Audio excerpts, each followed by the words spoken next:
tahimik muna tayo. Hindi mo kailangan ng sigaw. Hindi mo kailangan ng musika na nagpapaangat ng emosyon. Ang kailangan mo ngayon ay katotohanan. 2026 ay hindi darating para pasayahin ka. Hindi ito taon para magpasikat. Hindi ito taon para ipakita sa iba kung sino ka. 2026 ay darating para subukan kung sino ka talaga. Maraming tao ang papasok sa bagong taon na may listahan ng goals. Pero mas kaunti ang papasok na may lakas ng loob na harapin ang sarili. At dito nagsisimula ang problema. Hindi ka nabibigo dahil kulang ka sa motivation. Hindi ka napag-iiwanan dahil wala kang talento. At hindi ka nahihirapan dahil masama ang mundo. Mas mahirap tanggapin ang katotohanan na ito. May bersyon ka ng sarili mo na ayaw kang umangat. Hindi siya halata, hindi siya maingay, hindi siya mukhang kaaway. Minsan mukha pa nga siyang ikaw. Siya yung boses na nagsasabing, bukas na lang. Okay lang yan, hindi pa naman oras. Pagod ka lang. Hindi siya nananakot, hindi siya naninira. Pinapatulog ka lang niya at habang tulog ka lumilipas ang oras. Akala mo ang kalaban mo ay kakulangan sa resources. Akala mo ang kalaban mo ay ibang tao. Akala mo ang kalaban mo ay sistema. Pero ang totoo, hindi lahat ng kaaway ay nasa labas. May kaaway na nakatira sa loob mo. Hindi siya masama. Hindi siya demonyo. Siya ay bahagi mo na hindi lumaki. Ang weak version ng sarili mo ay hindi tanga. Hindi rin siya tamad sa simula. Siya ay nasobrahan sa aliw, nasanay sa ginhawa, at natakot sa discomfort o hirap. At sa bawat pagkakataon na umiwas ka sa hirap, siya ang lumalakas. Sa bawat pagkakataon na pinili mo ang madali kaysa tama, siya ang nananalo. Hindi mo ito napapansin dahil hindi niya winawasak ang buhay mo agad. Unti-unti lang, dahan-dahan. Tahimik, isang oras na sayang, isang araw na lumipas, isang taon na parang ang bilis na tapos nang hindi mo alam kung ano natapos mo. Hanggang isang araw, magigising ka na lang at mapapansin mo na ang buhay mo ay hindi bumagsak.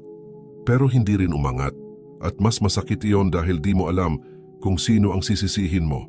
Walang dramatic na pagkatalo, walang malinaw na trahedya. May isang tanong lang na bumabalik sa'yo. Ganito na lang ba ako hanggang dulo? Ito ang dahilan kung bakit hindi ito inspirational video. Hindi ito tungkol sa pag-angat ng emosyon mo. Hindi ito tungkol sa hype ng bagong taon. Ito ay confrontation. Isang tahimik na pagharap sa salamin. Isang tanong na hindi ka pinipilit sagutin pero hindi ka rin patatakasin. Kung ayaw mong makita ang weak version ng sarili mo, huwag kang magpatuloy. Pero kung handa kang makita kung ano ang pumipigil sa'yo, hindi para kamuhian, kundi para kontrolin, manatili ka hanggang dulo. Dahil kung hindi mo kayang talunin ang bersyon ng sarili mong ito, dadalhin mo siya sa buong 2026 at sa bawat desisyon, sa bawat araw, sa bawat pagkakataon, siya ang mamumuno. Hindi ka mahina dahil bobo ka. Hindi ka rin mahina dahil kulang ka sa talino. Maraming matatalino ang talo sa sarili nila. Maraming may alam pero walang direksyon. Kaya linawin natin ito. Ang weak version ng sarili mo ay hindi kakulangan sa utak. Ito ay kakulangan sa pagharap. Ang weak self ay hindi palaging mukhang problema. Madalas mukha siyang reasonable, marunong siyang magpaliwanag. Magaling siyang magbigay ng dahilan at kadalasan kapani-paniwala siya. Kapag kailangan mong gawin ang mahirap, sasabihin niya, hindi pa naman kailangan ngayon. Pagod ka, pahinga muna. May mas magandang timing. At dahil mukhang logical, akala mo tama, pero pansinin mo, hindi niya sinasabi na huwag mong gawin. Sinasabi lang niya na mamaya na.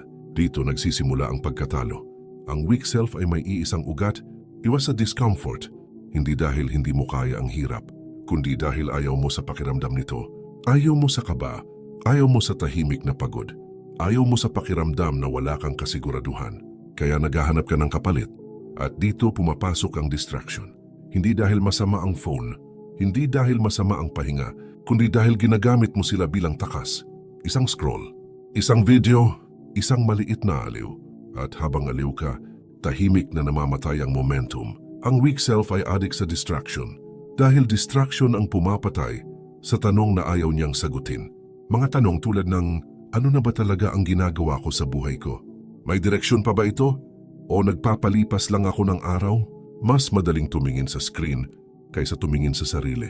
At kapag dumating ang usapan ng responsibility, doon mo siya tunay na makikilala. Ang weak self ay galit sa responsibility.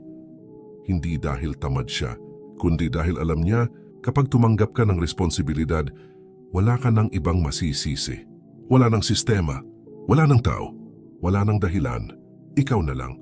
At para sa weak self, yun ang pinakaayaw niya. Kaya pipiliin niya ang pagiging busy kaysa pagiging responsable. Pipiliin niya ang paliwanag kaysa aksyon. Pipiliin niya ang kaalaman kaysa pagbabago. Hindi kanya sisirain agad. Hindi kanya ibabagsak. Papatagalin ka lang sa parehong lugar. At kung hindi mo siya makikilala ngayon, akala mo ikaw talaga iyon. Pero hindi. Siya ay bersyon mo na natakot sa pag-usad. May sinabi si Epictetus na hindi sumisigaw, pero kapag naintindihan mo, hindi ka na makakatulog ng pareho. Hindi ka ginugulo ng mga bagay, kundi ng pananaw mo sa kanila.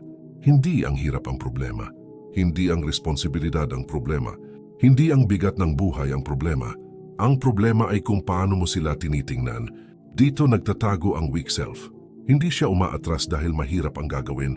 Umaatras siya dahil napalaki niya sa isip ang hirap. Isang task pa lang, parang bundok na agad. Isang pagkakamali pa lang, parang katapusan na ng mundo. At dahil sa pananaw na ito, pinipili niyang umiwas. Pero pansinin mo, hindi niya tinatakasan ng buong araw. Hindi niya tinatakasan ng buong buhay. Tinatahak niya lang ang pinakamadaling bahagi at doon siya lumalakas. Ang weak self ay hindi sumisigaw. Hindi niya sinasabing, tumigil ka. Bumubulong lang siya. Okay lang yan. Hindi naman urgent. Wala namang makakakita. At dahil pabulong, akala mo sarili mong boses yun. Pero hindi. Iyon ay pananaw na hindi mo sinuri. Pinapatulog ka niya sa maliit na aliw. Hindi sa malaking kasalanan. Hindi sa malaking pagkakamali. Sa maliit na, deserve ko naman. Sa maliit na, sandali lang. Sa maliit na, bukas na lang. At habang pinapatulog ka, hinuhubog niya ang ugali mo.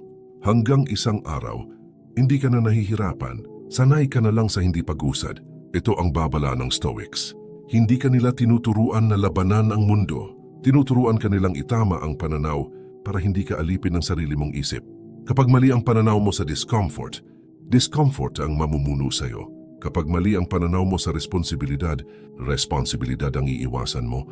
At doon nananalo ang weak self, hindi sa lakas, kundi sa kontrol sa lente, kung paano mo tinitingnan ang buhay. Kaya bago ka lumaban, bago ka magdisiplina, bago ka magbago, may tanong ka munang haharapin. Ano ba ang pananaw na matagal ko nang hindi kinukwestiyon? Dahil kung hindi mo babaguhin ang lente, kahit anong effort mo, pareho pa rin ang makikita mo. At kung pareho ang nakikita mo, pareho rin ang magiging galaw mo. Hindi ka kinokontrol ng weak self sa malalaking desisyon. Hindi sa isang araw na bumagsak ang lahat, kinokontrol ka niya sa mga bagay na normal na sa'yo. Kaya hindi mo na tinatanong. Unahin natin ang pinaka-obvious pero pinaka-itinatanggi. Una, phone addiction. Hindi mo binubuksan ang phone dahil may mahalagang kailangan. Binubuksan mo ito dahil ayaw mong maramdaman ang katahimikan. Isang scroll kapag may puwang, isang video kapag may kaba, isang notification para hindi mo marinig ang sarili mo. Hindi ka adik sa phone. Adik ka sa pagtakas. At tuwing pinipili mo ang screen kaysa sa katahimikan, tinuturuan mo ang isip mo na kapag may discomfort tumatakas ka, iyan ang unang control. Pangalawa, procrastination na mukhang pahinga. Sinasabi mo sa sarili mo, pagod lang ako, deserve ko magpahinga, bukas ko na lang gagawin. At minsan totoo, kailangan talaga ng pahinga. Pero aminin mo, marunong kang makaramdam kung pahinga ba ito o pag-iwas. Ang pahinga ay may hangganan. Ang procrastination ay walang katapusan. At kapag paulit-ulit mong tinatawag, ang pag-iwas na pahinga, hindi ka lang nagpapahinga, sinasanay mo ang sarili mong umiwas. Pangatlo, pag-iwas sa katahimikan. Tahimik ang kwarto, tahimik ang oras, tahimik ang isip, pero ayaw mo. Kaya may background noise, may music, may podcast, may kahit ano basta hindi katahimikan. Bakit? Dahil sa katahimikan, walang ibang kausap kundi ikaw. At may mga tanong doon na ayaw mong sagutin. Nasaan na ako? May direksyon ba ako? O nagpapalipas lang ako ng araw? Kaya mas pipiliin mo ang ingay. Hindi dahil masaya, kundi dahil mas ligtas. Pang-apat, sobrang paliwanag sa sarili. Ito ang pinakamapanganib na anyo ng weak self. Hindi kanya tinuturuan na sumuko. Tinuruan kaniyang maging mahusay magpaliwanag. Lahat may dahilan. Lahat may context. Lahat may justification. At habang mahusay ka magpaliwanag, lalo kang hindi gumagalaw, hindi ka tinatamad. Ayaw mo lang harapin ang sarili mo. Ayaw mong harapin na may responsibilidad kang iniiwasan. Ayaw mong harapin na may kakayahan kang hindi mo ginagamit. Ayaw mong harapin na ikaw ang may hawak at ikaw rin ang pumipigil. At dito nagiging malinaw ang kontrol ng weak self. Hindi ka niya sinasakal, hindi ka niya tinatakot. Pinapadali niya ang buhay mo hanggang sa lumiit ito. May isang konsepto na hindi ka tinatakot pero hindi ka rin pinapalusot. Hindi ito masama sa simula. Hindi ito kaaway na sisirain. Ito ay bahagi ng sarili na kailangang disiplinahin. Kapag ang sarili ay walang disiplina, hindi ka niya dadalhin sa kasalanan agad. Dadalhin ka niya sa sobrang aliw. Aliw na walang limitasyon. Pahinga na walang hangganan. Pagpapaliban na walang katapusan. Hanggang sa ang buhay mo ay puno ng ginagawa pero kulang sa direksyon. At dito nagiging malinaw ang problema. Aliw ang pinili mo kaysa responsibility. Hindi dahil masama ka, hindi dahil wala kang pananampalataya, kundi dahil mas madali ang aliw kaysa pananagutan, mas madali ang scroll kaysa tahimik na pag-iisip, mas madali ang pahinga kaysa harapin ang obligasyon, mas madali ang paliwanag kaysa paninindigan. At sa bawat pagkakataon na pipiliin mo ang aliw, may isang bagay kang iniisang tabi. Ang responsibility mo sa oras, ang responsibility mo sa katawan mo, ang responsibility mo sa kakayahan mo. Hindi ka tinatamad. Hindi ka rin suwail sa malinaw na paraan. Unti-unti ka lang nagiging pabaya sa ipinagkatiwala sa iyo. At ang delikado rito, sanay na tayo sa ganitong uri ng pagkatalo. Dahil wala itong ingay, walang kasalanang lantad, walang mali na obvious, walang sisigaw na itigil mo. May isang tanong lang na tahimik na bumabalik. Kung ibinalik sa iyo ang araw na ito, ganito mo pa rin ba ito gugugulin? Ang sarili na hindi dinidisiplina ay palaging hahanap ng dahilan para umiwas. Pero ang taong may disiplina, kahit pagod, kahit tahimik, kahit walang makakakita, pinipili ang responsibilidad hindi dahil madali, hindi dahil masarap sa pakiramdam, kundi dahil alam niya may pananagutan siya sa sarili at sa may likha. At dito nagtatagpo ang stoicism at pananampalataya. Pareho silang nagsasabing, hindi ka alipin ng nararamdaman mo, hindi ka alipin ng aliw, hindi ka alipin ng impulse. Ikaw ay tagapamahala. At ang tanong ngayon ay simple, pero mabigat. Sino ang pinapaupo mo sa trono araw-araw?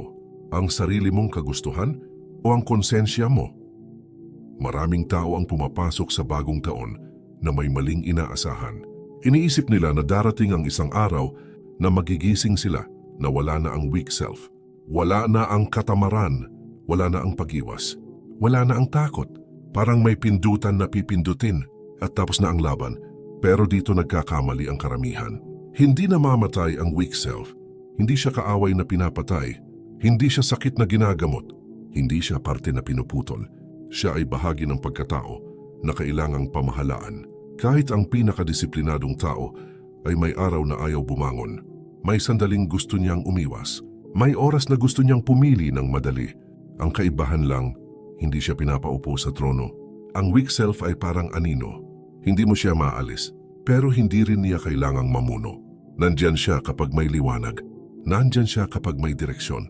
Pero kung saan ka nakaharap, doon siya nahuhulog. Kapag ang hinaharap mo ay aliw, lumalaki ang anino.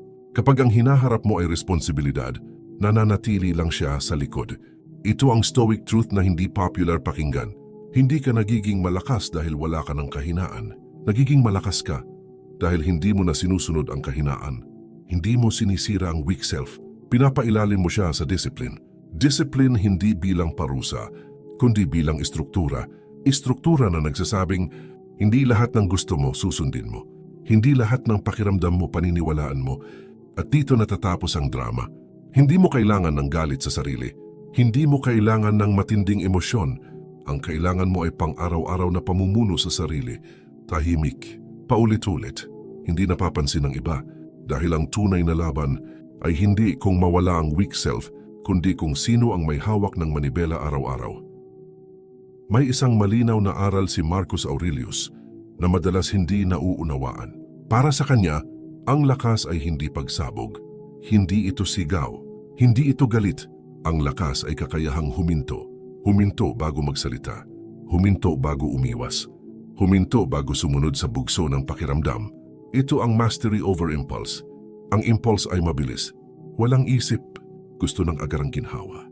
Ang discipline ay mabagal, tahimik, pero may direksyon. At sa araw-araw, hindi ka tinatanong ng buhay kung ano ang nararamdaman mo. Tinanong ka lang kung sino ang masusunod. Kapag pagod ka, may impulse na magpahinga, kahit wala ka pang nagagawa. Kapag nabagot ka, may impulse na maghanap ng aliw kahit hindi mo kailangan. Kapag nasaktan ang ego mo, may impulse na ipagtanggol ang sarili kahit mali ka. At dito pumapasok ang Stoic. Hindi niya pinipigilan ang impulse sa pamamagitan ng emosyon, pinipigilan niya ito sa pamamagitan ng pagpili, tahimik na pagpili. Hindi ito ang oras. Hindi ito makakatulong. Hindi ito ang dapat kong sundin. Walang drama, walang sermon sa sarili. Desisyon lang. Ito ang dahilan kung bakit sinabi ni Marcus Aurelius sa diwa ng kanyang mga sulat na ang tao ay hindi alipin ng nangyayari sa kanya, kundi ng kung paano siya tumutugon. Hindi mo kontrolado ang pagod. Hindi mo kontrolado ang tukso. Hindi mo kontrolado ang unang emosyon, pero kontrolado mo ang susunod na galaw. At doon nahahati ang weak self at strong self. Ang weak self ay sumusunod sa unang bugso. Ang strong self ay naghihintay ng isang sandali. Isang sandali na parang wala lang, pero doon nabubuo ang karakter. Hindi mo kailangang maging perpekto. Kailangan mo lang maging present sa desisyong ginagawa mo. At sa bawat pagkakataon na hindi mo sinunod ang impulse, kahit maliit lang, hindi ka naging bayani, pero naging pinuno ka ng sarili mo. Maraming tao ang nagkakamali sa itsura ng lakas. Iniisip nila na ang malakas ay maingay. Palaban, mabilis mag-react, pero kung titingnan mo ng mabuti, ang galit ay hindi lakas. Ang galit ay kawalan ng kontrol na nagmamadaling maglabas ng sarili. Ang taong galit ay hindi namumuno. Siya ang pinamumunuan ng emosyon, ng ego, ng sandali. Ito ang dahilan kung bakit sinabi ng mga Stoic at paulit-ulit na pinatunayan ng buhay. Ang lakas ay hindi galit, ito ay kontrol. Kontrol sa bibig kapag gusto mong magsalita. Kontrol sa kamay kapag gusto mong umiwas. Kontrol sa isip kapag gusto mong tumakas sa aliw. Hindi ibig sabihin nito na wala kang nararamdaman. Ibig sabihin nito, hindi ka alipin ng nararamdaman mo. Ang weak self ay umaasa sa galit para gumalaw. Kailangan niya ng emosyon para kumilos. Kaya kapag wala ang galit, wala rin ang aksyon. Pero ang strong self ay hindi naghihintay ng emosyon. Kumikilos siya kahit tahimik, kahit walang gana, kahit walang makakakita. At dito nagkakaroon ng malinaw na linya. Ang galit ay mabilis. Ang kontrol ay mabagal. Ang galit ay nauubos. Ang kontrol ay naipon. Isang beses kang nagtimpi, walang nakapansin. 2 beses, wala pa rin. Pero sa ika-10, may nagbago na sa loob mo. Hindi sa pakiramdam, kundi sa kakayanan. Kaya kapag nararamdaman mong wala kang lakas, huwag kang maghanap ng galit. Huwag mong pilitin ang emosyon. Maghanap ka ng isang maliit na kontrol. Isang hindi sa tukso. Isang sige sa responsibilidad. Isang sandaling katahimikan bago ka sumagot. Yun ang tunay na lakas. Tahimik. Hindi cinematic. Hindi ka hanga-hanga sa mata ng iba. Pero sapat para ilagay ang weak self sa likod. Kung saan siya dapat. Ang weak self ay nananalo araw-araw dahil wala kang sistemang sinusunod. Kaya ang strong self ay hindi nakadepende sa motivation. Depende siya sa sistema. Hindi ka gigising sa umaga at maghihintay ng inspirasyon. Hindi ka gagawa ng malalaking hakbang dahil bigla kang nagkaroon ng gana. Kundi dahil may proseso ka. Ito ang 5 core Stoic systems na makakapagpatibay sa iyo. Number 1, morning discomfort. Kahit maliit. Bago pa magising ang mundo, gumawa ka ng isang maliit na aksyon na kumakalaban sa ginhawa mo. Hindi kailangan malaki, hindi kailangan dramatic. Isang push-up, isang malamig na tubig sa pagligo, isang minuto ng katahimikan bago tumakbo sa trabaho. Ang mensahe, ako ang may hawak ng katawan ko at ng isip ko. Kahit maliit, ito ang unang patunay na hindi ka alipin ng weak self. Number 2, scheduled silence. Tahimik na sandali sa araw. Walang phone, walang ingay, walang aliw. Minsan 5 minuto lang, minsan 10. Ang layunin ay makinig sa sarili. Makilala ang bulong ng weak self. Makita kung saan ka sumusuko sa sarili mo. Sa katahimikan, lumalakas ang kontrol. Dito nakikita ang ugat ng galaw ng isip mo, hindi ang aksyon ng katawan mo. Number 3. Controlled speech. Bago magsalita, huminto. Bago mag-react, huminto. Kontrol sa wika, kontrol sa emosyon. Hindi sinasabi na hindi ka magsalita. Sinasabi lang na huwag mo hayaang ang impulse ang mamuno. Ang weak self ay nagsasalita bago isipin. Ang strong self ay nag-iisip bago magsalita. Number 4. Delayed pleasure. Huwag palaging sundin ang unang bugso ng aliw. Gusto mo ng social media? Sandali. Gusto mo ng comfort food? Sandali. Gusto mo ng kasiyahan ngayon? Sandali. Ang mensahe, hindi lahat ng gusto ko ay susundin ko. Hindi lahat ng aliw ay kailangan. Ang weak self ay addict sa aliw. Ang strong self ay may control sa aliw. Number 5. Nightly self-audit. Bago matulog, suriin ang sarili. Ano ang ginawa mo ngayon? Sinusunod ba ang impulse o control? Saan ka nanalo? Saan ka talo? Hindi para sa pagmumura sa sarili. Hindi para sa guilt.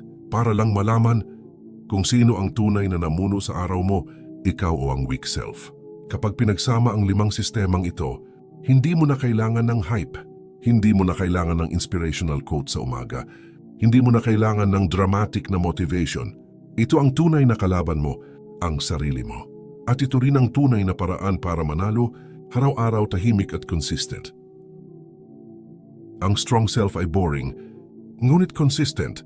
Hindi mo siya mapapansin sa unang tingin. Hindi siya dramatic, hindi siya palaging may energy o hype. Ngunit paulit-ulit siyang nananalo sa tahimik na paraan. Sa bawat push-up sa umaga, kahit pagod ka. Sa bawat sandali ng katahimikan, kahit abala ka.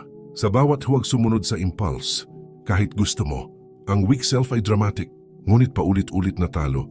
Sumisigaw sa simula, maraming emotion, maraming dahilan, maraming paliwanag. Ngunit pagkatapos ng ilang oras o araw, nandyan pa rin sa parehong lugar, pareho pa rin ang desisyon, pareho pa rin ang direksyon. Ang strong self ay tahimik, walang panggagahasa sa damdamin, walang papuri sa sarili, walang kabiguan sa ibang tao. Ngunit sa bawat araw, unti-unti niyang natatalo ang weak self. Hindi sa pamamagitan ng galit, hindi sa pamamagitan ng hype, hindi sa pamamagitan ng instant gratification, kundi sa pamamagitan ng paulit-ulit na kontrol, paulit-ulit na pagpili, paulit-ulit na pamumuno sa sarili. Sa huli, ang difference ng weak at strong self ay hindi dramatic, hindi makikita ng iba. Makikita mo lang sa katahimikan ng gabi, sa refleksyon ng sarili. Ngayon, ako ang namuno, hindi ang impulse ko, hindi ang takot ko, hindi ang comfort ko. Maraming tao ang pumapasok sa bagong taon na iniisip ang susunod nilang goal, plano o achievement. 2026, kailangang magka-job. 2026, kailangan kong magbawas ng timbang. 2026, kailangan kong mag-invest. Pero ang tanong ng Stoics ay hindi iyon. Sino ka sa bawat desisyon mo? Hindi goal ang habol. Hindi numero ang kailangan mong abutin. Hindi checklist ang magtatakda kung malakas ka o hindi. Ang kailangan ng 2026 mula sa iyo ay identity. Hindi ka nagiging bagong tao sa isang araw. Hindi ka nagiging malakas sa isang linggo. Kailangan mong maging mas tahimik, mas nakatuon sa aksyon kaysa sa papuri. Mas matibay, hindi sa pisikal kundi sa isip at konsensya. Hindi mo kailangan ipakita ang lakas mo. Hindi mo kailangan ipagmalaki kung gaano ka determined. Kailangan mo lang huwag ipagkanulo ang sarili mo. Huwag umalis sa prinsipyo mo. Huwag sumuko sa bulong ng weak self. Huwag ipalampas ang pagkakataon na pumili ng tama kahit maliit. Ang bawat maliit na desisyon ay patunay, ako ang namumuno, hindi ang takot ko. At sa tahimik na paraan, sa paulit-ulit na pagpili, dadalhin ka nito sa identity ng taong malakas sa sarili, hindi sa mata ng iba, kundi sa mata ng sarili mo. Hindi mo kailangang ipakita ang lakas mo, hindi sa trabaho, hindi sa kaibigan, hindi sa social media. Hindi mo kailangan iparamdam sa iba kung gaano ka kalakas o gaano ka kadeterminado. Ang lakas ng isang tao ay hindi nakikita ng mata ng iba. Makikita lang ito sa tahimik na pagpili, sa paulit-ulit na disiplina, sa araw-araw na pamumuno sa sarili. Ang weak self ay palaging naghahanap ng audience. Palaging dramatic, palaging gusto ng validation. Ang strong self ay tahimik, walang papuri. Walang galaw para makuha ang atensyon ng iba. At dito pumapasok ang pangalawang linya, kailangan mo lang huwag ipagkanulo ang sarili mo. Huwag kang lisanin sa unang tukso. Huwag kang sumunod sa unang aliw. Huwag kang tumakas sa discomfort. Hindi ito madali. Hindi ito exciting. Ngunit ito ang paraan para ang weak self ay manatiling nasa likod at ang tunay mong sarili ay lumago. Sa bawat desisyon, sa bawat sandali, kung pipiliin mo ang control kaysa impulse, kung pipiliin mo ang responsibilidad kaysa dahilan, kung pipiliin mo ang tahimik na consistency kaysa dramatic na aksyon, ito ang identity shift. Hindi ka nagiging ibang tao. Nagiging mas totoo ka lang sa sarili mo. Tahimik, matibay. Sa ganitong paraan, ang buong 2026 ay hindi taon ng hype o dramatikong pagbabago. Ito ay taon ng kontrol sa sarili at tahimik na lakas. Tahimik muna. Walang musika, walang excitement, walang gimmick. Ngayon ay ikaw at ang sarili mo. Hindi mo kailangang maging spectacular. Hindi mo kailangang maging bida sa mundo ng iba. Hindi mo kailangang patunayan ang sarili mo. Ang kailangan mo lang ay huwag ipagkanulo ang sarili mo. Hindi sa lahat ng pagkakataon. Hindi sa bawat desisyon. Ngunit sa sapat na sandali at sa tamang aksyon, makikita mo ang pagbabago. Ang weak self ay palaging nandyan. Bumubulong, hindi sumisigaw. Pinapatulog ka sa maliit na aliw. Pinapakalma ka sa excuses. At kahit alam mo na ito, hindi mo siya matatalo sa isang gabi lang. Hindi mo siya matatalo sa isang linggo lang. Ang laban ay araw-araw, paulit-ulit. Tahimik, walang audience, walang papuri. Ngunit bawat maliit na desisyon, bawat sandali ng kontrol ay pag-aari mo. Ang lakas ay hindi galit. Hindi ito dramang nakikita ng iba. Hindi ito sigaw o hype. Ang lakas ay control. Control sa sarili. Control sa impulse. Control sa desisyon. At sa 2026, hindi ka naglalakad sa spotlight ng mundo. Naglalakad ka sa katahimikan ng sarili mo. Hindi mo kailangang ipakita sa iba kung gaano ka kalakas. Hindi mo kailangang sabihin. Hindi mo kailangang iparamdam. Ang kailangan mo lang ay manatili sa tamang landas. Kahit walang nakatingin, kahit walang nakakaalam, kahit walang immediate reward.